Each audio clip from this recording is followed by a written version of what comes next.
it's still a tough market. They are cutting costs and trying to increase more profitable packages by calling out some of the Amazon business that they had relied on. And this is all to make up for the most expensive workforce in the industry. So that's the path they're on, and Yep.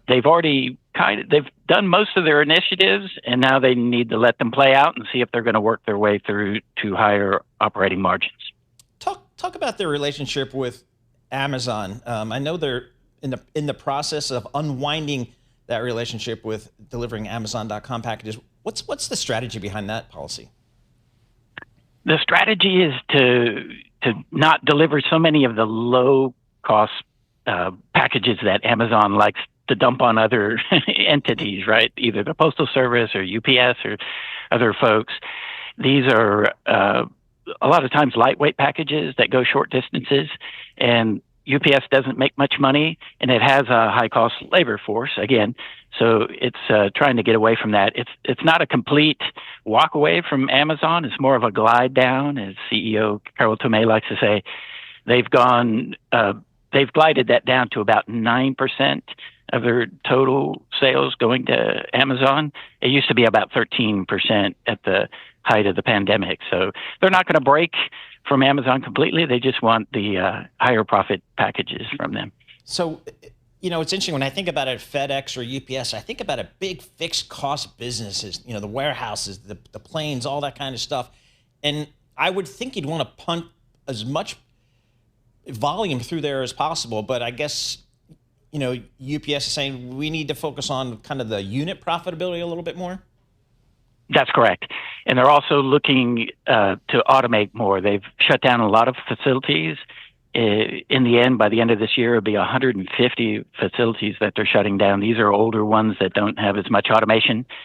So they're moving toward more automation and packages that cost more. That's mostly in healthcare, small businesses, some businesses. They're getting away really from the e-commerce packages, which have become commoditized. Interesting. You mentioned kind of just technologies you have to kind of weave in, and I wonder how the company weaves in AI into their operations. What are they saying about that?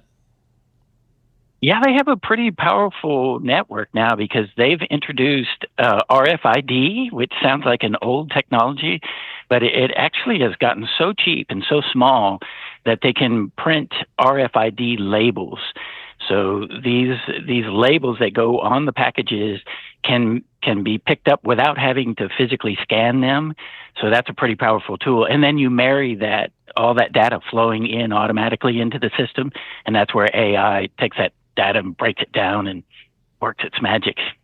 What's the company saying these days about maybe its growth strategy? We've heard over the last couple of years kind of how they want to focus on unit profitability, but at some point they need to talk about how they believe they're going to grow their top line. Right. They're going all in on healthcare. That's a big one.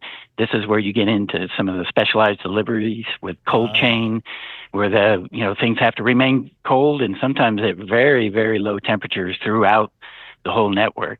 And UPS has been building on that. FedEx has also entered into this. And small businesses, these are the folks that don't have enough volume to really get those big discounts. So they tend to be more profitable customers.